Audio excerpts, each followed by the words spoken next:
ಎಲ್ರಿಗೂ ನಮಸ್ಕಾರ. ಇಂದು ಮೋಕ್ಷದ ಏಕಾದಶಿ. ರಾಶಿಗನುಗುಣವಾಗಿ ಏಕಾದಶಿ ವ್ರತವನ್ನು ಆಚರಿಸುವುದು ಹೇಗೆ, ಪೂಜೆ ಮಾಡೋದು ಹೇಗೆ ಎಂದು ಈ ವಿಡಿಯೋದಲ್ಲಿ ಶೇರ್ ಮಾಡ್ತಾ ಇದ್ದೀನಿ. ಹೇಗೆ ಅಂತ ನೋಡೋಣ ಬನ್ನಿ. ಇಂದು ಮೋಕ್ಷದ ಏಕಾದಶಿ.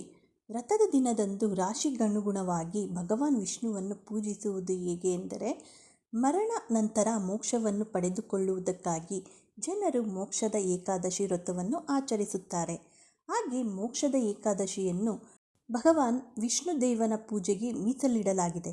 ಮೋಕ್ಷದ ಏಕಾದಶಿ ದಿನದಂದು ವಿಷ್ಣುದೇವನನ್ನು ಪೂಜಿಸುವುದರಿಂದ, ಉಪವಾಸ ವ್ರತವನ್ನು ಆಚರಿಸುವುದರಿಂದ ವಿಷ್ಣುದೇವನ ಅನುಗ್ರಹ ನಮಗೆ ಪ್ರಾಪ್ತವಾಗುವುದು, ಪಿತೃಗಳ ಆತ್ಮಕ್ಕೆ ಮೋಕ್ಷ ಪ್ರಾಪ್ತವಾಗುವುದು. ಮಾರ್ಗಶಿರ ಮಾಸದ ಏಕಾದಶಿ ತಿಥಿಯಂದು ಮೋಕ್ಷದ ಏಕಾದಶಿ ವ್ರತವನ್ನು ಆಚರಿಸಲಾಗುವುದು.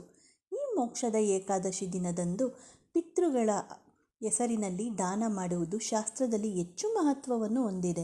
ಈ ದಿನದಂದು ಭಗವಾನ್ ಶ್ರೀಕೃಷ್ಣನು ತನ್ನ ಪ್ರೀತಿಯ ಸ್ನೇಹಿತ ಅರ್ಜುನನಿಗೆ ಗೀತವನ್ನು ಉಪದೇಶಿಸಿದನು. ಆದ್ದರಿಂದ ಗೀತ ಜಯಂತಿ ಹಬ್ಬವನ್ನು ಮೋಕ್ಷದ ಏಕಾದಶಿ ದಿನದಂದು ಆಚರಿಸಲಾಗುತ್ತದೆ. ಈ ದಿನದಂದು ವಿಷ್ಣು ಮತ್ತು ತಾಯಿ ಮಹಾಲಕ್ಷ್ಮೀ ದೇವಿಯನ್ನು ಧಾರ್ಮಿಕ ವಿಧಿವಿಧಾನಗಳೊಂದಿಗೆ ಪೂಜಿಸಲಾಗುತ್ತದೆ. ವೈದಿಕ ಕ್ಯಾಲೆಂಡರ್ ಪ್ರಕಾರ ಮಾರ್ಗಶಿರ ಮಾಸದ ಶುಕ್ಲ ಪಕ್ಷದ ಏಕಾದಶಿ ದಿನಾಂಕವು ಡಿಸೆಂಬರ್ 11ರಂದು ಬುಧವಾರ ಮುಂಜಾನೆ 3:42ಕ್ಕೆ ಪ್ರಾರಂಭವಾಗುವುದು. ಅಂದರೆ ಈ ದಿನ, ಮತ್ತು ಡಿಸೆಂಬರ್ 12ರಂದು ಬೆಳಗ್ಗೆ ನಾಳೆ 1:09ಕ್ಕೆ ಕೊನೆಗೊಳ್ಳುವುದು. ಸನಾತನ ಧರ್ಮದಲ್ಲಿ ಉದಯ ತಿಥಿಯ ಪ್ರಕಾರ ಉಪವಾಸ, ಹಬ್ಬ, ವ್ರತಗಳನ್ನು ಆಚರಿಸಲಾಗುವುದು. ಡಿಸೆಂಬರ್ 11ರಂದೇ ನಾವು ಈ ದಿನದಂದೇ ಆಚರಿಸಬೇಕಾಗುವುದು. ಪಾರಣವನ್ನು 12ರಂದು ಬೆಳಗ್ಗೆ 7:05ರಿಂದ ಬೆಳಗ್ಗೆ 9:09ರವರೆಗೆ ಮಾಡಬಹುದು. ಏಕಾದಶಿ ದಿನದಂದು ರಾಶಿಗನುಗುಣವಾಗಿ ವಿಷ್ಣುವನ್ನು ಪೂಜಿಸುವುದು ಹೇಗೆ ಎಂದರೆ, ಮೇಷರಾಶಿ ನರಸಿಂಹದೇವರನ್ನು ಆರಾಧಿಸಿ ವಿಕಲಚೇತನರಿಗೆ ಅನ್ನದಾನ ಮಾಡುವುದು ಒಳ್ಳೆಯದು. ಓಂ ನಮೋ ನಾರಾಯಣ ಎಂದು 27 ಬಾರಿ ಜಪಿಸಬೇಕು. ವೃಷಭ ರಾಶಿಯವರು ಶ್ರೀ ಸೂಕ್ತವನ್ನು ಪಠಿಸಬೇಕು. ಈ ದಿನ ಬಡವರಿಗೆ ಸಿಹಿ ದಾನ ಮಾಡಿದರೆ ಒಳ್ಳೆಯದು. ಮಿಥುನ ರಾಶಿಯವರು ಈ ದಿನದಂದು ಉಪ್ಪಿಲ್ಲದ ಆಹಾರವನ್ನು ಸೇವಿಸುವ ಮೂಲಕ ಉಪವಾಸವನ್ನು ಆಚರಿಸಬೇಕು. ಶ್ರೀ ಭಾಗವತಂ ಅನ್ನು ಪಠಿಸಿ ಬಾಲಾಜಿ ದೇವಸ್ಥಾನಕ್ಕೆ ಭೇಟಿ ನೀಡಿ ದರ್ಶನ ಮಾಡಿದರೆ ಒಳ್ಳೆಯದು. ಕಟಕ ರಾಶಿ ಉಪವಾಸ ವ್ರತವನ್ನು ಆಚರಿಸಿ ಈ ದಿನ ಓಂ ನಮೋ ನಾರಾಯಣ ಎಂದು 11 ಬಾರಿ ಜಪಿಸಬೇಕು. ನಿಮ್ಮ ತಾಯಿ ತಂದೆಯ ಆಶೀರ್ವಾದವನ್ನು ಪಡೆಯಿರಿ.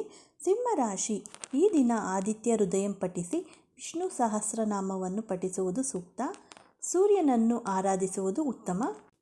ಕನ್ಯಾ ರಾಶಿಯವರು ಭಗವದ್ಗೀತೆಯನ್ನು ಪಠಿಸಿ ಬೇಳೆಯನ್ನು ಬಡವರಿಗೆ ದಾನ ಮಾಡಬೇಕು. ಓಂ ನಮೋ ಭಗವತೆ ವಾಸುದೇವಾಯ ಎಂದು 41 ಬಾರಿ ಜಪಿಸಬೇಕು.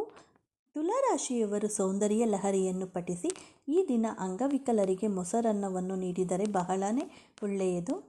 ಭಗವಾನ್ ವಿಷ್ಣು ಮತ್ತು ಲಕ್ಷ್ಮೀ ದೇವಿಯನ್ನು ಪೂಜಿಸಬೇಕು. ವೃಶ್ಚಿಕ ರಾಶಿ ಈ ದಿನ ದೇವಾಲಯದಲ್ಲಿ ನರಸಿಂಹ ದೇವರನ್ನು ಪೂಜಿಸಿ ಶ್ರೀಮಂತ್ರವನ್ನು ಪಠಿಸಿ ಈ ದಿನ ಉಪವಾಸವನ್ನು ಆಚರಿಸಿ.